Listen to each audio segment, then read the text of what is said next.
Hello అండి, అందరికీ నమస్తే. Welcome to key news. నేను మీ రాజు. ఇవాళ లేటెస్ట్ న్యూస్ ఏంటో ఒకసారి తెలుసుకునే ప్రయత్నం చేద్దామండి. దిశాపత్రికలో వచ్చిన అప్డేట్ ప్రస్తుతం లేటెస్ట్ న్యూస్. ఆలయంలో మద్యం సేవిస్తున్న అమ్మవారు 2.5 కప్పులు బస్ అంట. ఒకసారి చూద్దాం, ఈ వార్త ఏంటో చూద్దాము. ఆలయంలో మద్యం సేవిస్తున్న అమ్మవారు 2.5 కప్పులు బస్.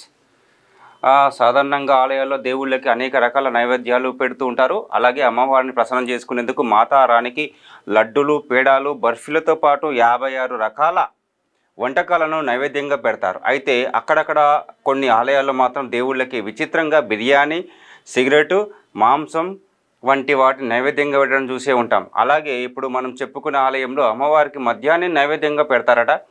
వింటుంటూనే వింతగా ఉంది కదా. ఇంతకీ ఇది ఏ అమ్మవారి ఆలయం, ఎక్కడ ఉంది అనే విషయాలను ఇప్పుడు మనం తెలుసుకుందాం.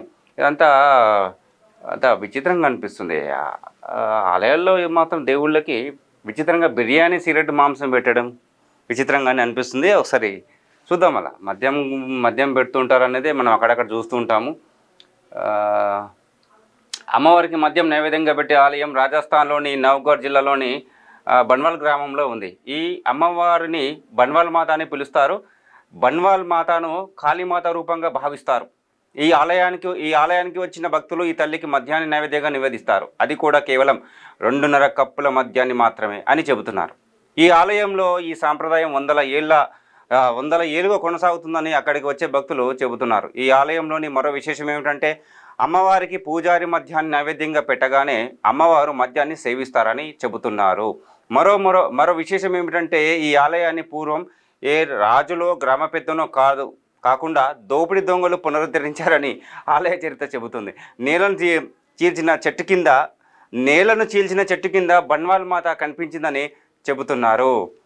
ఇలా ఇంకోటి ముఖ్యమైన విషయం ఏంటంటే, రాజు గ్రామ పెద్దనో కాకుండా దోపిడీ దొంగలు పునరుద్ధరించారు అని చెప్పేసి ఆలయ చరిత్ర చెబుతుంది. ఈ ఆలయం వచ్చేసి రాజస్థాన్లో ఉందంట. రాజస్థాన్లో ఈ అమ్మవారికి మద్యాన్ని మాత్రమే నైవేద్యంగా పెడతారని చెప్పేసి చెబుతున్నారు. అయితే మామూలుగా మనం వింటూ ఉంటాము, ఒక రాజునో లేకపోతే ఒక ఊరు పెద్దనో ఎవరో ఒకరు ముందుకొచ్చి, ఒక దాత ముందుకొచ్చి అమ్మవారి దేవాలయాలను పునరుద్ధరించడమో, దేవాలయాలను కట్టడమో ఇట్లా జరుగుతూ ఉంటుంది. కానీ ఇక్కడ మాత్రం విచిత్రంగా మనకున్న విశేషం ఏంటంటే, దోపిడీ దొంగలు పునరుద్ధరించారని ఆలయ చరిత్ర చెబుతుంది. ఈ ఆలయాన్ని దోపిడీ దొంగలే పునరుద్ధరించారంట. అంటే దోపిడీ దొంగలే ఈ యొక్క ఆలయాన్ని కట్టించారని చెప్పేసి చెప్తున్నారు.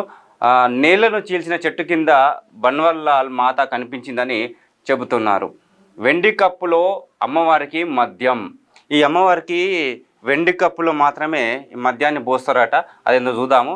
ఆలయ పూజారి మద్యంతో నిండిన ఒక వెండి కప్పును బన్వాల్ దేవి ముందు ఉంచి ఆయన కళ్ళు మూసుకొని ప్రసాదాన్ని స్వీకరించమని అభ్యర్థిస్తారట. కొద్దిసేపటికే కప్పులోంచి మద్యం మాయమవుతుందని అక్కడి భక్తులు, పూజారులు చెబుతున్నారు. ఇలా 3 సార్లు చేస్తారట. 3వసారి కప్పులో ఉన్న సగం మద్యం మాత్రమే అయిపోతుందట. అమ్మ 2.5 కప్పుల మద్యాన్ని మాత్రమే తీసుకుంటుంది అని చెబుతున్నారు. ఇది కూడా మనకి విచిత్రంగానే అనిపిస్తుంది. అంటే 3 సార్లు అమ్మవారికి మద్యం పోస్తారంట. కానీ అందులో అమ్మవారు మాత్రము 2.5 కప్పులు మాత్రమే స్వీకరిస్తారంట మద్యాన్ని. ఇక మిగిలిన సగాన్ని మాత్రము స్వీకరించదంట. అది ఏంటో ఒకసారి చూద్దాం. మళ్ళీ బన్వాల్ దేవి ఆలయాన్ని నిర్మించిన బందిపోట్లు. పూర్వం కొంతమంది దొంగలు ఒక గ్రామాన్ని దోచుకున్నారట. ఈ సమయంలో రాజు సైన్యం అక్కడికి వచ్చి వారిని పట్టుకోవడం ప్రారంభించిందట. అప్పుడు బన్వాల్ మాత రాజు సైన్యాన్ని గొర్రెలు, మేకలుగా మార్చేసిందట. ఆ తర్వాత బందిపోట్లు మాత ఆలయాన్ని నిర్మించి పూజలు చేయడం ప్రారంభించారని పురాణాలు చెబుతున్నాయి.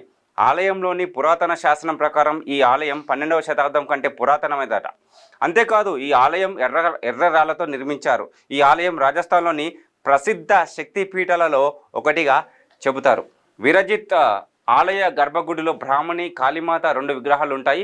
కుడివైపు బ్రాహ్మణి మాత ఉంటుంది. ఈ అమ్మవారికి తీపి ప్రసాదాన్ని అందిస్తారు. ఎడమ వైపున ఉన్న 2వ విగ్రహం కాళీమాత, అంటే బన్వాల్ మాత. ఈ అమ్మవారికి మద్యాన్ని నైవేద్యంగా పెడతారు. లక్షలాది మంది భక్తులు తమ కోరికలు నెరవేరేందుకు ఇక్కడికి వచ్చి అమ్మవారిని దర్శించుకుంటారు. మొత్తానికి చూసుకుంటే ఇక్కడ ఈ అమ్మవారి ఆలయాన్ని నిర్మించింది మాత్రం బందిపోట్లు, దోపిడీ దోపిడీదారులు ఈ యొక్క ఆలయాన్ని నిర్మించారని చెప్పేసి ఇక్కడ ఉన్నటువంటి సమాచారం మనకి అర్థమవుతుంది. ఇంకోటి అమ్మవారికి ఇక్కడ ప్రత్యేకంగా మద్యాన్ని మాత్రమే అమ్మవారికి నైవేద్యంగా పెడతారట. ఇది కూడా ఒక విశేషంగానే అనిపిస్తుంది. నెక్స్ట్ మరొక టాపిక్ చూద్దాం. తర్వాత వచ్చిన టాపిక్ వచ్చేసి ఉస్మానియాలో బతుకమ్మ సంబరాలు చూద్దాం. Latest news. ఉస్మానియాలో బతుకమ్మ సంబరాల్లో మంత్రి సీతక్క పాల్గొందంట. ఇప్పుడు నవరాత్రులు జరుగుతున్నాయి కదా, 9 రోజులు నవరాత్రులు జరుగుతున్నాయి. ఈ నేపథ్యంలో తెలంగాణ సంస్కృతిలో భాగంగా బతుకమ్మ పండుగని చేసుకుంటాం. ఇక్కడ తెలంగాణ ప్రజలంతా, తెలంగాణ మహిళలంతా కూడా బతుకమ్మ పండుగ చేసుకుంటారు. ఈ నేపథ్యంలో ఇప్పుడు ఉస్మానియా క్యాంపస్లో ప్రతి ఏడాది కూడా బతుకమ్మ సంబరాలు చేస్తూ ఉంటారు.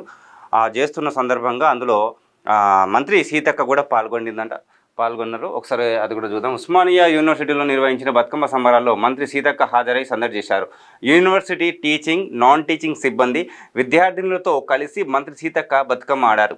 ఈ సందర్భంగా మంత్రి సీతక్కను ఓయూ సిబ్బంది సన్మానించారు. అనంతరం ఉస్మానియా యూనివర్సిటీలో బతుకమ్మ పండుగ ఉత్సవాలు ఘనంగా సాగుతున్నాయి. వివిధ కళాశాలల విభాగాల సిబ్బంది ఉత్సవాల్లో బతుకమ్మ ఆటపాటలతో సందడి చేస్తున్నారు. మొత్తానికి చెప్పుకుంటే మన తెలంగాణ సంస్కృతిలో బతుకమ్మ పండుగ అనేది చాలా గొప్ప పండుగ. ఈ పండుగను చాలా గొప్పగా మహిళలు జరుపుకుంటారు. దేశంలో ఎక్కడ ఈ విధమైనది లేదు. మన తెలంగాణలోనే బతుకమ్మ పండుగ అనేది చేసుకుంటారు. ఇది ఒక ప్రత్యేకతమైన పండుగ. మనకి బతుకమ్మ అంటే గౌరమ్మ అని చెప్పేసి మహిళలు పూజిస్తారనమాట.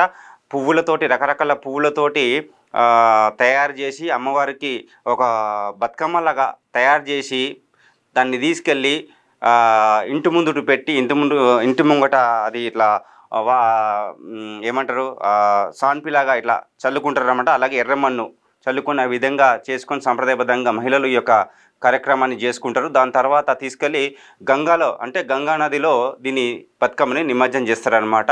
ఇది మన తెలంగాణ సంస్కృతిలో చేసుకునే బతుకమ్మ పండుగ. ఇది దేశంలో ఎక్కడ చేయరు, ఒక మన తెలంగాణలోనే చేసుకుంటారు. ఇది మనకున్న ఒక ప్రత్యేకమైన పండుగ అని చెప్పుకోవచ్చు. నెక్స్ట్ మరొక టాపిక్తో మళ్ళీ ముందుకెళ్దాం.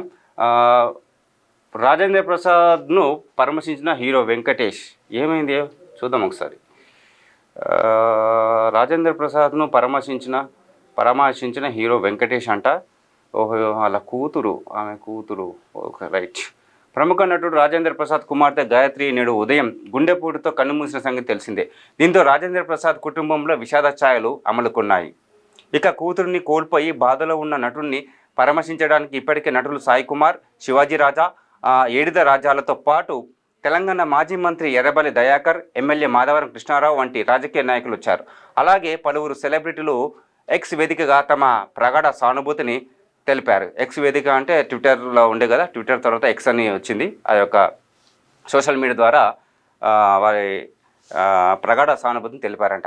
ఈ క్రమంలో తాజాగా విక్టరీ వెంకటేష్ హైదరాబాద్ కూకట్పల్లిలో బాధిత కుటుంబాన్ని పరామర్శించారు. అలాగే గాయత్రి పార్థివ దేహానికి పూలమాలలు వేసి నివాళులర్పించారు. అనంతరం వారి కుటుంబ సభ్యులకు ప్రగాఢ సానుభూతిని తెలిపారు.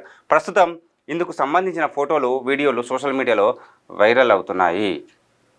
ఇప్పుడు నటుడు రాజేంద్ర ప్రసాద్ యాక్టర్ ఉన్నారు కదా, ఆయన కూతురు ఆమె ఉదయం గుండెపోటుతో మరణించిందంట. ఇది బాధాకర విషయమే. ఎందుకంటే తండ్రి ముందే కూతురు కోల్పోవడం అనేది ఏ తండ్రి అయినా తట్టుకోలేరు. ప్రస్తుతం ఇక్కడ రాజేంద్ర ప్రసాద్ కూడా అదే బాధలో ఉన్నట్టు మనకి అర్థమవుతుంది. అయితే సినీ ప్రముఖులు, పెద్దలంతా కూడా వారి ఇంటికి వెళ్ళి ఆయనకి సానుభూతి తెలియజేస్తున్నారు. నెక్స్ట్ మరొక టాపిక్ ఏంటో చూద్దాం.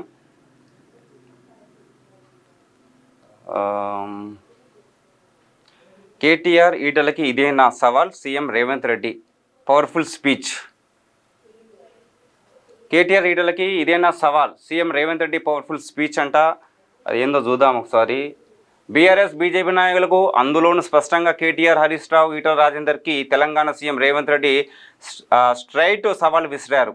ముగ్గురు సెక్రటరీకి రావాలని తాను ఉప ముఖ్యమంత్రి బట్టి కూర్చొని అధికారులందరినీ పిలిపించి మూసి ప్రక్షాళన కోసం రూపొందించిన ప్రణాళికలన్నీ వారికి వివరిస్తామని, ఆ తర్వాత మూసి నిర్వాసితులకు ఎలా న్యాయం చేయాలో వాళ్ళే చెప్పాలని కోరారు. నష్టపరిహారం ఇవ్వాలా, ప్రత్యామ్నాయంగా పక్కా ఇల్లు కట్టించాలా, లేదంటే మెరుగైన ఉపాధి అవకాశాలు కల్పించాలా, పిల్లలకు మంచి పాఠశాలలు నిర్మించాలా, ఎలాంటి ప్రత్యామ్నాయ ఇవ్వాలో వాళ్ళే సూచించాలని సవాల్ విసిరారు. లేదంటే ఇలానే వదిలేసి మూసివేయాలంటారేమో కూడా చెప్పాలని కోరారు. కాంగ్రెస్ పార్టీ సీనియర్ నేత కేంద్ర మాజీ మంత్రి వెంకటస్వామి జయంతి సందర్భంగా రవీంద్ర భారతిలో ఏర్పాటు చేసిన కార్యక్రమంలో సీఎం రేవంత్ రెడ్డి ఈ వ్యాఖ్యలు చేశారు.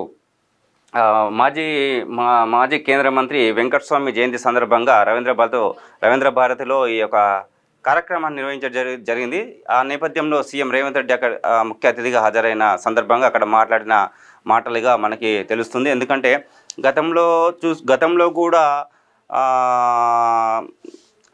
టీఆర్ఎస్ ప్రభుత్వం ఉన్నప్పుడు కూడా మూసీ నదిని ప్రక్షాళన చేస్తామని చెప్పేసి అన్న వార్తలు కూడా వచ్చినాయి. ఈ నేపథ్యంలో ఇప్పుడు బీఆర్ఎస్ పార్టీ ఈ మూసీ నది ప్రక్షాళన గురించి వ్యతిరేకంగా మాట్లాడుతున్న సందర్భాలు కూడా మన వార్తలు చూస్తున్నాము. ఈ నేపథ్యంలో మరి అక్కడ మూసీ నది పరివాహక ప్రాంతంలో నివసిస్తున్న బాధితులకు ఏ విధంగా వాళ్ళకి న్యాయం చేయాలా అని చెప్పేసి సీఎం రేవంత్ రెడ్డి ఆయన ప్రణాళిక రచిస్తున్నట్టు తెలుస్తుంది. ఈ నేపథ్యంలో బీఆర్ఎస్ పార్టీ నాయకులను కూడా అంటే ప్రధాన ప్రతిపక్ష పార్టీ అయినటువంటి ఆ పార్టీ నాయకులని అందరినీ కూడా పిలుచుకొని సమావేశం అయ్యి ఏ విధంగా ముందుకు వెళ్ళాలి అన్న దానిపై చర్చ చేసి ముందుకు వెళ్తామని చెప్పేసి రేవంత్ రెడ్డి చెబుతున్నట్టుగా మనకి ఇక్కడ తెలుస్తుంది. నెక్స్ట్ మరొక టాపిక్,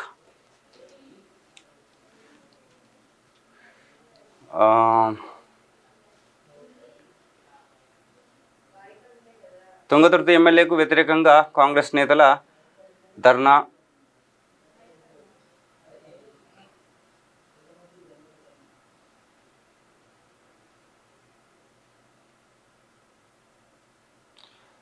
మెట్రో ఉచిత పార్కింగ్ కల్పించాల్సిందే యువజన సంఘాల డిమాండ్. మెట్రో రైలు గురించి ఏదో ఇచ్చిడు వార్త, అది చూద్దాం ఒకసారి. హైదరాబాద్ మెట్రో ప్రయాణికులకు ఉచిత పార్కింగ్ సౌకర్యాన్ని కొనసాగించాలని ఎండీకి యువజన సంఘాలు డిమాండ్ చేశాయి. మెట్రో పార్కింగ్ ఛార్జీలు వసూలు చేయడం తక్షణమే ఉపసంహరించుకోవాలని ఏవైఎఫ్ రాష్ట్ర ప్రధాన కార్యదర్శి కల్లూరు ధర్మేంద్ర, పీవైఎల్ రాష్ట్ర నేత బి కృష్ణ, డివైఎఫ్ఐ రాష్ట్ర కార్యదర్శి ఆనగంటి వెంకటేష్లు డిమాండ్ చేశారు. అక్టోబర్ 6వ తేదీ నుంచి ఎల్ఎన్టీ సంస్థ పార్కింగ్ స్థలంలో సౌకర్యాలు కల్పించకుండా పెయిడ్ ఛార్జీల వసూలుకు వ్యతిరేకంగా యువజన సంఘాలు మెట్రో ప్రయాణికులు సంయుక్తంగా నాగోల్ మెట్రో స్టేషన్ వద్ద నిరసన తెలిపారు. ఈ సందర్భంగా వారు మాట్లాడుతూ మెట్రో ప్రయాణికులకు ఉచిత పార్కింగ్ సౌకర్యం కల్పించాల్సిన బాధ్యత ఎల్ఎన్టీ సంస్థదే అని వారు డిమాండ్ చేశారు. ప్రభుత్వ భూములను ఉచితంగా తీసుకొని వాటిలో ఎటువంటి కనీస వసతులు కల్పించకుండా ప్రయాణికులు వాహనాలు నిలిపితే పార్కింగ్ ఛార్జీల పేరుతో దండుకోవడం సరికాదన్నారు. ప్రస్తుతం హైదరాబాద్లో మెట్రో రైలుకి సంబంధించి చాలామంది కూడా ట్రాఫిక్ సమస్య ఉన్న నేపథ్యంలో హైదరాబాదు చుట్టుపక్కల సరిహద్దులో ఉన్నటువంటి ప్రజలంతా కూడా మెట్రో రైల్ని ఆశ్రయిస్తున్నారు. అయితే ఇప్పుడు ఆ మెట్రో రైలు స్టేషన్స్కి దగ్గర పార్కింగ్ కొరత అనేది మనకి ఇబ్బందిగా తెలుస్తుంది. అయితే ఈ సమస్య కూడా ప్రజలు ఎదుర్కొంటున్న నేపథ్యంలో ప్రస్తుతం పార్కింగ్ చేసిన వెహికల్ ఏవైతే వాహనాలు ద్విచక్ర వాహనాలు పార్కింగ్ చేసుకుంటారో చేసుకున్నప్పుడు అక్కడ వారికి పార్కింగ్ అనేది విధించడం కూడా కరెక్ట్ కాదని చెప్పేసి ప్రజలు చెబుతున్నారు. దయచేసి పార్కింగ్ సంబంధించి ఎలాంటి ఛార్జెస్ వసూలు చేయొద్దు, మాకు ఇంకా మెరుగైన సదుపాయాలు కల్పించి మాకు ఒక మంచి ఉచితమైన పార్కింగ్ స్థలాన్ని కల్పించి మాకు ఇస్తే కనుక బాగుంటుందని చెప్పేసి ఇక్కడ ఈ సంఘాలు మెట్రో ఎండీకి యువజన సంఘాలు డిమాండ్ చేస్తూ వారికి వినతిపత్రం ఇచ్చినట్టు మనకి తెలుస్తుంది. ప్రయాణికులకు అప్పటికే 100 రూపాయల ఛార్జీలు మెట్రో ట్రైన్కి చెల్లిస్తున్నారని మళ్ళీ పార్కింగ్ పేరుతో వసూలు చేయడం, అది కూడా రవాణా ఛార్జీలతో సమానంగా అధిక మొత్తంలో వసూలు చేయడం దుర్మార్గం అన్నారు. తక్షణమే నాగోల్, మియాపూర్ మిగతా అన్ని స్టేషన్లలో ఉచిత పార్కింగ్ కల్పించాలని వారు డిమాండ్ చేశారు. చిన్నపాటి వర్షానికే నాగోల్ మెట్రో పార్కింగ్ స్థలంలో చిత్తడిగా మారిందని, అదేవిధంగా ప్రయాణికుల వాహనాలకు ఎటువంటి రక్షణ లేదని వారు విమర్శించారు. దీనిపై సంస్థ సానుకూల నిర్ణయం తీసుకోకపోతే యువజన సంఘాలు ఉద్యమం ఉధృతం చేస్తామన్నారు. ఎల్ఎన్టీ సంస్థ పరిధిలో గల అనుబంధ సంస్థ అయిన ట్రాన్సిట్ ఓరియంటెడ్ డెవలప్మెంట్ ద్వారా మెట్రో రైల్ సౌకర్యాల నిర్వహణకు సంబంధించిన బాధ్యతలు చూస్తున్నదని వారు అన్నారు. అయితే మెట్రో సంస్థ ఎల్ఎన్టీ సంస్థకు 30 ఏళ్ళు లీజు అగ్రిమెంట్ ఇచ్చిందని, నిబంధనలకు లోబడే నిర్వహణ విషయంలో ఎల్ఎన్టీ వ్యవహరించాలన్నారు. కానీ నిబంధనలకు విరుద్ధంగా పార్కింగ్ ఛార్జీలను వసూలు చేస్తున్నదని వారు ఆరోపించారు.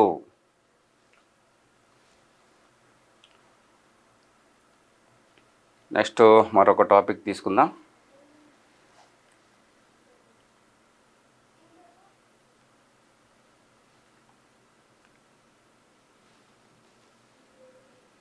మీ తాతలు సంపాదించిన ఆస్తి కాదు, బీఆర్ఎస్పై నిప్పులు చెరిగిన రేవంత్ రెడ్డి. బీఆర్ఎస్పై కూడా రేవంత్ రెడ్డి విరుచుకుపడ్డారు. గత ప్రభుత్వ దోపిడీ చేసిన దాంట్లో 10% ఖర్చు పెట్టిన మూసి నిర్వాసితులందరి జీవితాలు బాగుపడతాయని, బీఆర్ఎస్ బ్యాంకులో 1500 కోట్లు ఉన్నాయని, అందులో చేతనైతే 500 కోట్లు ఇవ్వాలని, ఆ డబ్బుని పేదలకు పంచి పెడతామని సవాల్ విసిరారు. గజ్వేల్లో 1000 ఎకరాల్లో ఫామ్ హౌస్ ఉందని, అందులో 500 ఎకరాలు ఇస్తే అందులో అందరికీ ఇందిరమ్మ ఇల్లు కట్టిస్తానని భూదానం కేసీఆర్ చేస్తే ఇల్లు కట్టించే బాధ్యత తనదని, లేకపోతే కేటీఆర్ అయినా తనకు జన్వాడలో ఉన్న 50 ఎకరాల్లో 25 ఎకరాలు ఇచ్చిన 10 అంతస్తుల్లో బాధితులందరికీ ప్రభుత్వ సొమ్ముతో ఇల్లు కట్టిస్తానని అన్నారు. ఇదంతా వాళ్ళ తాతలు సంపాదించిన ఆస్తులు కాదని, దోచుకుంటే వచ్చినవేనని 2024లో KCR election affidavit, 2005 Harish Rao election affidavit, 2009లో కేటీఆర్ ఎలక్షన్ అఫిడేవిట్ చూస్తే ఆ విషయం స్పష్టం అవుతుందని అన్నారు. కాంగ్రెస్ పార్టీ సీనియర్ నేత, కేంద్ర మాజీ మంత్రి జి వెంకటస్వామి జయంతి సందర్భంగా రవీంద్ర భారతిలో ఏర్పాటు చేసిన కార్యక్రమంలో సీఎం రేవంత్ రెడ్డి ఈ వ్యాఖ్యలు చేశారు.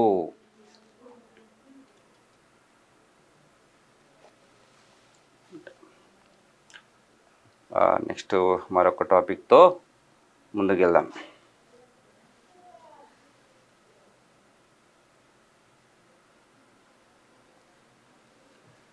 ఈడీ చేతికి గొర్రెల స్కీమ్ కీలక నివేదిక అంట.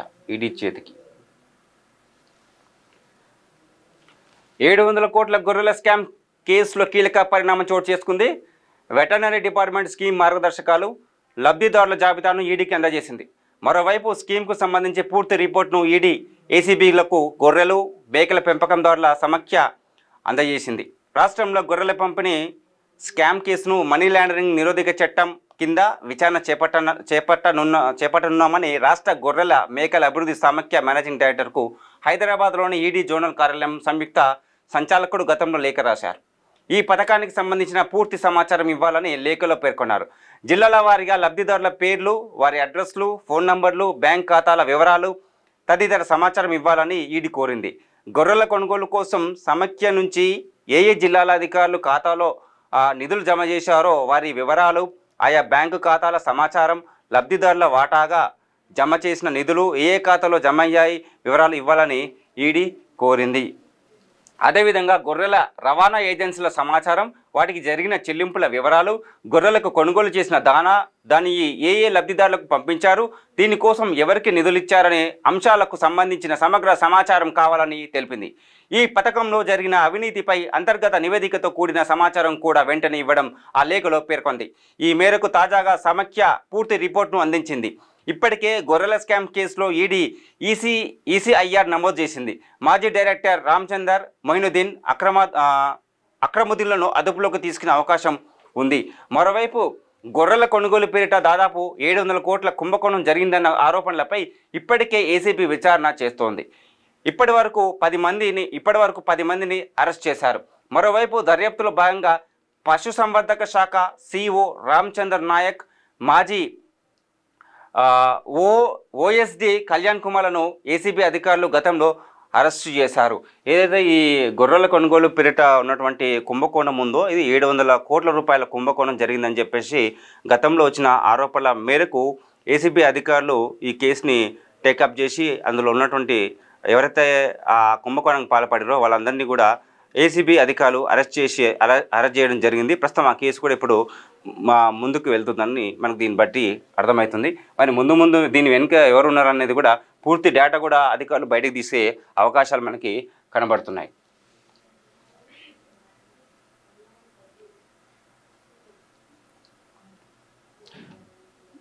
ప్రభుత్వ భూములు పంచుతాం, మంత్రి పొంగులేటి కీలక ప్రకటన.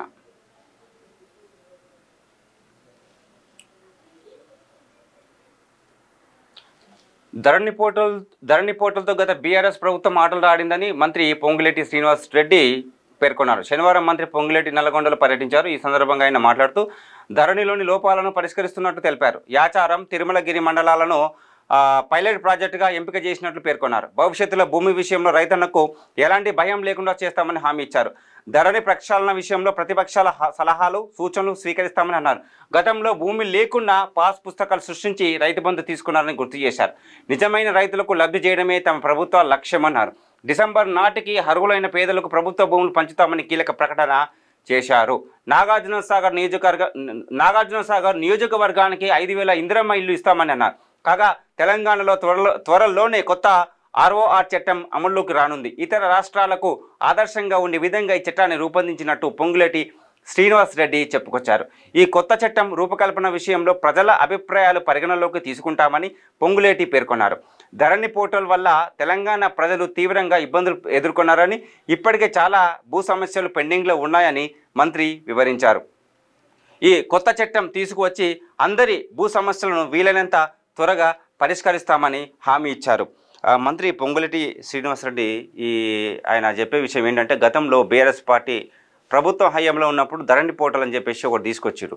అప్పుడు చాలామంది రైతులు వేల మంది రైతులు చాలా ఇబ్బందులు ఎదుర్కొన్న విషయం మనకు తెలిసింది. ఎందుకంటే అందులో పేర్లు భూమి ఒకరిదైతే దానిపై మరొకరి పేరు కూడా వచ్చిన సందర్భాలు మనకు కనిపించినాయి. హైకోర్టులో కూడా దానికి సంబంధించిన కేసులు కూడా పిటిషన్స్ కూడా వేయడం జరిగింది. అయితే ఈ ధరణి పోర్టల్ ద్వారా న్యాయం జరుగుతుందని చెప్పేసి చాలామంది ఆశించారు. కానీ వేల మంది రైతులకి వారికి అన్యాయం జరిగిందంటూ ముందుకొచ్చి మాట్లాడిన సందర్భాలు ఉన్నాయి, వార్తలు వచ్చిన సందర్భాలు ఉన్నాయి. ఆ నేపథ్యంలో ప్రభుత్వం ఇప్పుడు కాంగ్రెస్ ప్రభుత్వం వచ్చిన నేపథ్యంలో అందరి సమస్యలు తీర్చే విధంగా మేము ఈ యొక్క కొత్త చట్టాన్ని తీసుకొస్తున్నట్టు ఇప్పుడు ఈ వార్త చూస్తే మనకి అర్థమవుతుంది.